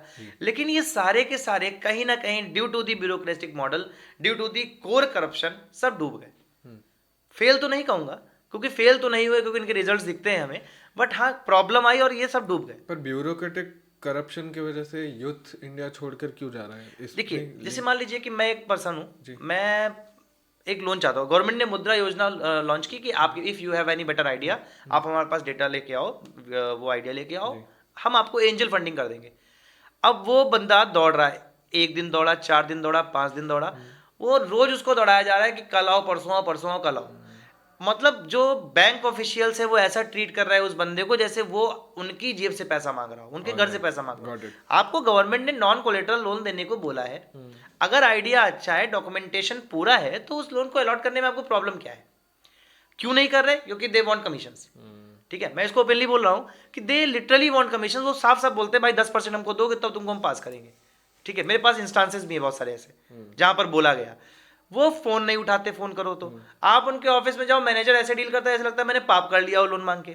भाई दुनिया के बिजनेसेस लोन से ही चल रहे हैं, कोई ऐसा बिजनेस नहीं है जो लोन पे ना हो, ठीक है, अडानी एम्पायर हो, अंबानी एम्पायर हो, जितने भी एम्पायर से बिजनेस लोन्स पे ही खड़े हुए हैं। अब यूथ को जो है, अगर वो सरकार कहती है कि आप इनोवेट करो, स्टार्टअप करो, हम उसको प्रमोट ही नहीं कर पा रहे। उसके बाद कुछ हम नया इशू इनोवेट करके लाते हैं और हमारी ब्यूरोक्रेटिक मॉडल से वो मैच नहीं कर पा रहा होता है, तो हम उसको क्या करते हैं, किसी भी तरीके का टैग लगा के उसको निपटा देते हैं। आपने देखा होगा कई बार ऐसी न्यूज़ आती है कि इस लड़के ने ये डेवलपमेंट कर दिया, एक ने रोबोट बना दिया, किसी ने गाड़ी बना दी हाइड्रोजन चलने वाली, किसी ने कुछ बना दिया, लेकिन उसके बाद उस पर कुछ होता ही नहीं। हाँ, ठीक है, यही सिंगल चीज आप वेस्टर्न कंट्रीज में चले जाओ, आपके पास छोटा सा आइडिया हो, नो डाउट आपको कंपनी में कह सकते हैं कि इक्विटीज नहीं मिलेंगी, लेकिन आपको आपके आइडिया का पैसा मिलेगा। टार्जन मूवी देखी है आपने? टार्जन मूवी का जो कॉन्सेप्ट था ये था कि वो अपना आइडिया बेचने जाता है, इंडिया में लालची बैठे थे, हाँ, पहले बाहर बेचता तो वो ज्यादा मिलता। सेम यहीं पर भी है कि अगर इंडिया में वो अपना आइडिया देता है तो उसके आइडिया की वैल्यू नहीं है, वैल्यू है तो लोग उसका आइडिया कॉपी करके उसको ही निपटा देंगे, साइड कर देंगे। यही चीज फॉरेन में नहीं है, वहां पर आप आइडिया दोगे, हो सकता है आपके आइडिया को अगर वो पसंद करते हैं तो आपको क्या होगा, वैल्यूएशन भी मिलेगी, आपको सपोर्ट भी मिलेगा। और कहीं ना कहीं मुझे लगता है यही एक वजह है कि चाइना में पूरे दुनिया में सिर्फ चाइना ही है एक ऐसा देश जिसके पास आज हाइड्रोजन बॉम्ब है, और वो गर्व से ये बात कहता है। वही चीज ना, देखिए आप जब तक उसको प्रमोट नहीं करेंगे, भाई हमारे यहाँ मेरे दिमाग में आइडिया खुराफात आ रही है। हाँ। अब मेरे पास पैसा होता तो मैं खुद खुराफात कर लेता, ठीक है, मुझे खुरपेच करनी है। हाँ। लेकिन वो मैं तब कर पाऊंगा जब मुझे सपोर्ट मिलेगा।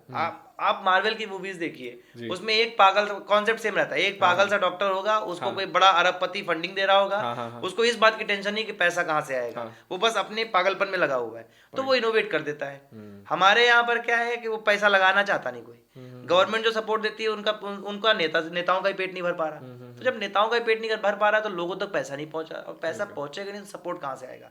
सपोर्ट के लिए आपको पहले तो इस प्रोसीजर को जो है खत्म करना पड़ेगा, ये जो आपकी मिडिल मैनशिप चल रही है इसको खत्म करना पड़ेगा। तो मैं एक बड़ा हर्डल मानता हूँ कि ब्यूरोक्रेटिक हर्डल है जहां पर बच्चे बाहर जा रहे हैं। फिर एजुकेशनल का क्वालिटी ना होना, एजुकेशन होने के बाद उनको नौकरी ना मिल पाना, ठीक है, क्योंकि कॉलेजेस क्या करते हैं, महंगी फीस पे बुला लिया, एडमिशन ले लिया, पहले तो बड़े बड़े सपने दिखाए, उसके बाद कुछ ना कुछ बहाना मार के पल्ला झाड़ लिया, अब बच्चा घूम रहा है बाहर।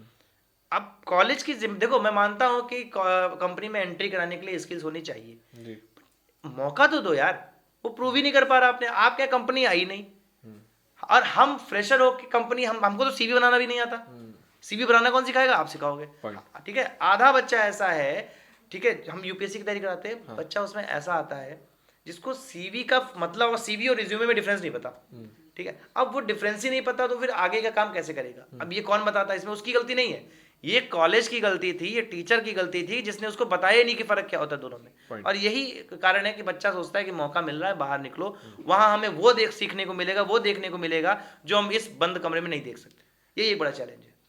और फिर एक फैक्टर और आता है रिजर्वेशन का। बीच में एक सेकंड के लिए रोकना चाहूंगा, क्योंकि आपने ये मैटर उठा ही दिया। आई पर्सनली थिंक ये वाली बात आपकी बिल्कुल सही है कि सीवी और रिज्यूमे में डिफरेंस नहीं पता। तो हमारे जो यंग व्यूअर्स हैं उनके लिए आप एक बार एक्सप्लेन करिए इस चीज को।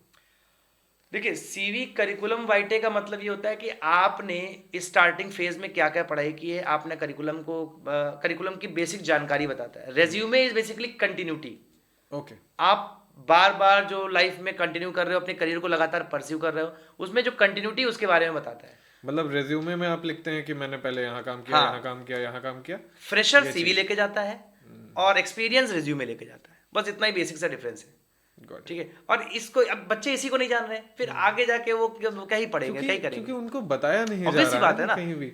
इसके लिए प्रॉब्लमेटिक हमारा एजुकेशन सिस्टम है। अब एजुकेशन सिस्टम को पता ही नहीं है और कमाल की बात है टीचर्स को खुद नहीं पता, दुनिया को क्या बताएंगे वो, ठीक है।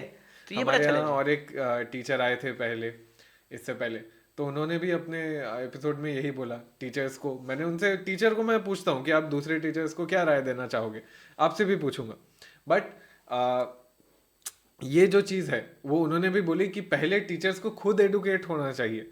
उन्हें लगता है कि हम पढ़ाने आ गए तो मेरी पढ़ाई अब बंद, अब मैं सिर्फ जितना जानता हूँ उतना बताते जाऊंगा। मतलब उनका बहुत ही एक कैप लग जाता है वहां पर कि और मुझे ज्ञान एक्वायर नहीं करना, अब सिर्फ बांटना है। बट एनीवेज आगे बढ़ते हैं रिजर्वेशन पर, जहाँ पर आप बोल रहे थे। देखिए, एक रीजन तो रिजर्वेशन हो सकता है जी। ठीक है। इसके पीछे का रीजन ये मैं बोलूंगा, मतलब नो ऑफेंस टू एनीवन, हमारे यहाँ रिजर्वेशन बैसाखी की तरह दिया जाता है।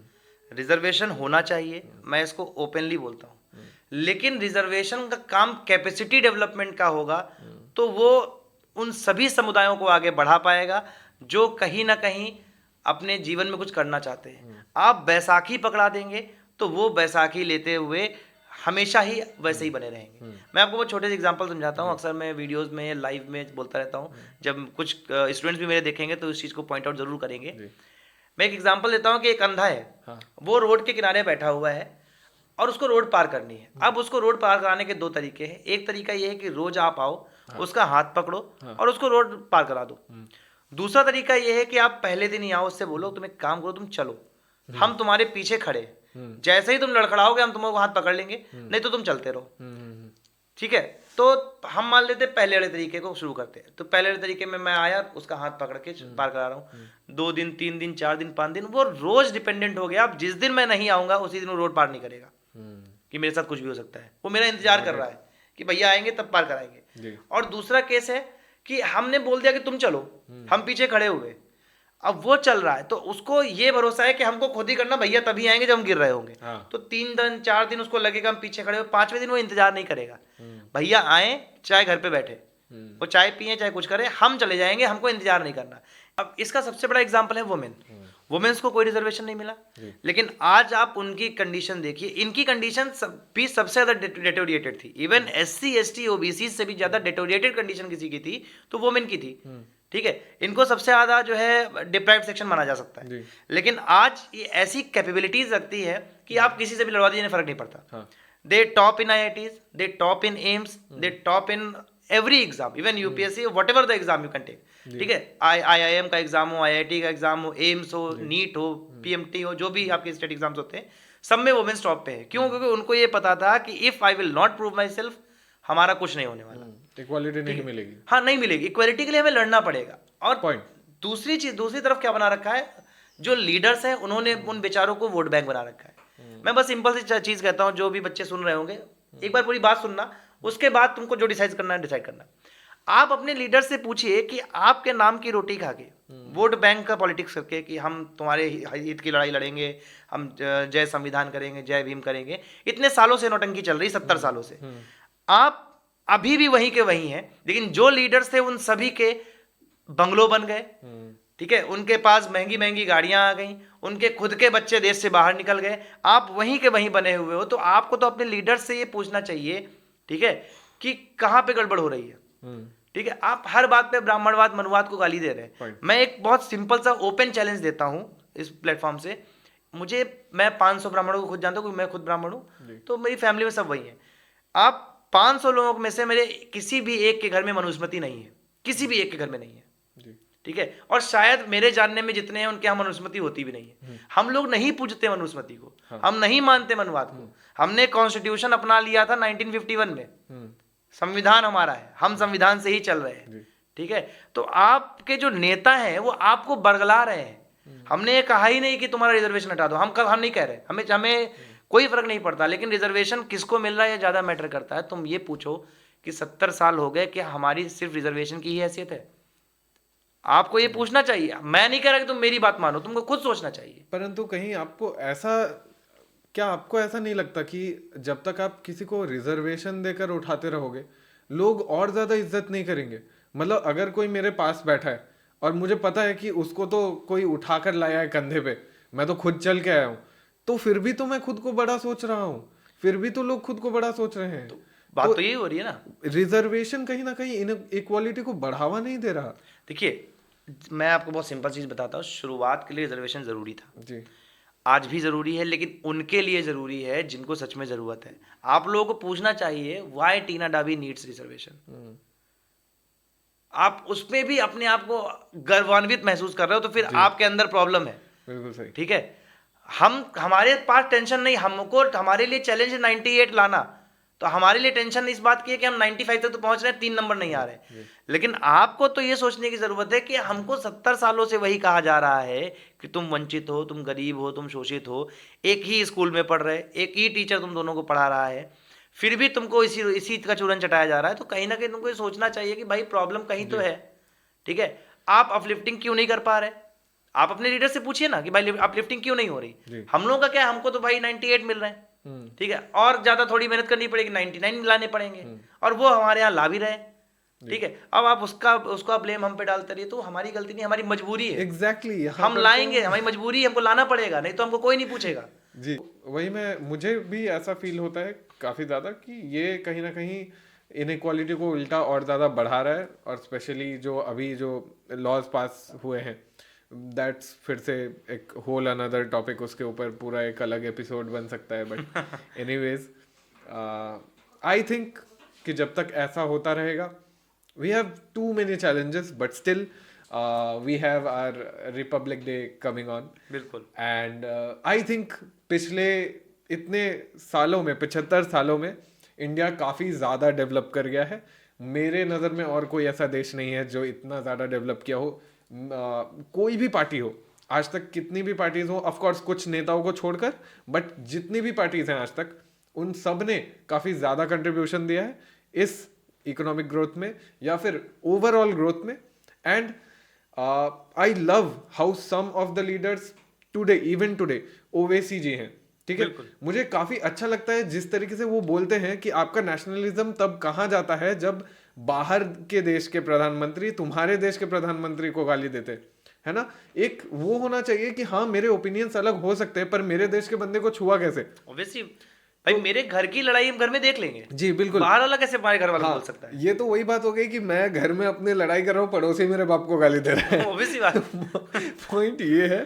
सो आई लव इट, जैसे कुछ नेता अभी भी काफी अच्छे से ऑपोजिशन का रोल संभाल रहे हैं। एंड आई फील कि ऑपोजिशन भी काफी जरूरी है। और ये जो चैलेंजेस जो हमने आज डिस्कस करी हैं, ये यूथ को और ज्यादा पूछना चाहिए, उनके नेताओं को और ज्यादा पूछना चाहिए, तभी हमारा देश और भी रफ्तार से आगे बढ़ पाएगा। And at last we will reach the goal जो हम एम करते हैं, विश्व गुरु बनने का। विश्व गुरु ऐसे नहीं बना जा सकता, उसमें काफी ज्यादा मेहनत लगती है। एंड ये सारे चैलेंजेस या फिर ये सारे मुद्दों पर बात और भी ज़्यादा होनी चाहिए, सिर्फ एक पॉडकास्ट पे नहीं, सिर्फ एक एपिसोड में नहीं, हर चाय की टपरी पे, हर ट्रेन में, हर बोगी में ये बातें होनी चाहिए, बसेस में होनी चाहिए, नुक्कड़ों पर होनी चाहिए। क्योंकि इंडियन सभ्यता में हमने हमेशा वाद विवाद को बहुत ज़्यादा महत्वपूर्ण चीज़ समझी है। इवन गुरु और शिष्य में भी काफ़ी ज़्यादा डिबेट्स या फिर वाद विवाद होते रहना चाहिए। बिल्कुल, क्योंकि ये कहीं ना कहीं ज्ञान को बढ़ाता है। And sir, I loved it how you explained everything, और जैसे आपने आसान तरीके से इन चीज़ों को बताया। जाते जाते इंडिया के यूथ को क्या एक ऐसा मैसेज देना चाहोगे आप जिससे हमारा देश और आगे बढ़े?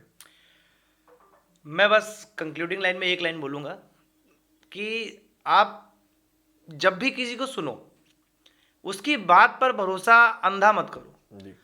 कभी कभी क्या होता है, हर एक के अपने नैरेटिव्स होते हैं, उन नैरेटिव्स को ब्रेक करना आपका काम है। अब आप इतने समझदार हो, अब आप 1970 के 1940 के भारत में नहीं रह रहे कि आपके पास एक्सेस टू इन्फॉर्मेशन नहीं है। मैं भी कुछ बोल रहा हूं तो एटलीस्ट आपके पास रिसोर्सेज है, एक बार क्रॉस चेक कर लो, ठीक है। पॉलिटिकल नैरेटिव्स हमेशा इस तरह से सेट किए जाते हैं ताकि उनको बेनिफिट हो। अब आप इतने समझदार हो, इन नैरेटिव्स में ना फंस के खुद समझदार बनो, और जिस दिन आप समझदार बन जाएंगे, आपको दुनिया में कोई भी ताकत आगे बढ़ने से नहीं रोक सकती। ये मेरा प्रॉमिस। और इसी गोल को लेके मैंने अपना चैनल भी बनाया था, और इसी गोल को लेके मैं आगे बढ़ता रहूँगा कि भाई आपको कुछ भी मानना है, आप गांधी को मानते हैं, आप नेहरू को मानते हैं, आप सरदार पटेल को मानते हैं, आप नेताजी सुभाष चंद्र बोस जी को मानते हैं, आप किसी को भी मानते हैं, वो आपकी आइडियोलॉजी हो सकती है। लेकिन इन सभी की आइडियोलॉजी में एक बात कॉमन थी, वो था कि भारत एक विकसित देश बनेगा, ठीक। और हम उसी के लिए काम कर रहे हैं, लेकिन वो तभी बन पाएगा जब हम अंधविश्वास, अंधभक्ति, चमचागिरी, चाटुकारिता, इन सब से हटकर खुद अपना दिमाग लगाकर आगे बढ़ने के लिए अग्रसर होंगे। बस उसके अलावा दुनिया की कोई ताकत हमें आगे नहीं बढ़ा सकती। खुद हम ऐसे हैं जो अपनी विकास के लिए, अपने विनाश के लिए जिम्मेदार होते हैं। बेईमानी के बाद आप कुछ भी कह दो, मतलब हम खुद ऐसे होते हैं जो अपने विकास और विनाश के लिए जिम्मेदार होते हैं। उसके बाद ब्लेम डालने के लिए तो किसी पे डाला जा सकता है, कल को मेरे पे ब्लेम डाल दो, यही आदमी बोला था, तो बात अलग है जी। ठीक है, बस इतना ही है। Alright. With this, we come to an end of our very special podcast on the 26th January, which is the 76th Republic Day of our nation. I hope कि इस पॉडकास्ट से आपको काफ़ी ज़्यादा एस्पिरेशन मिली होगी, काफ़ी ज़्यादा नॉलेज मिली होगी एंड काफ़ी ज़्यादा वैल्यू मिली होगी। आज मैं आपको ये नहीं कहूँगा कि आप हमें सब्सक्राइब करें, but I would request you to consume knowledge like this.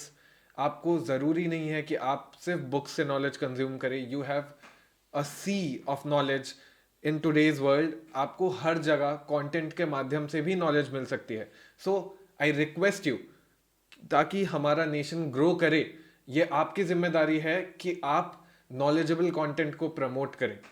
With this, thank you so much for viewing this episode. मिलेंगे ऐसे ही और एक एपिसोड में। धन्यवाद।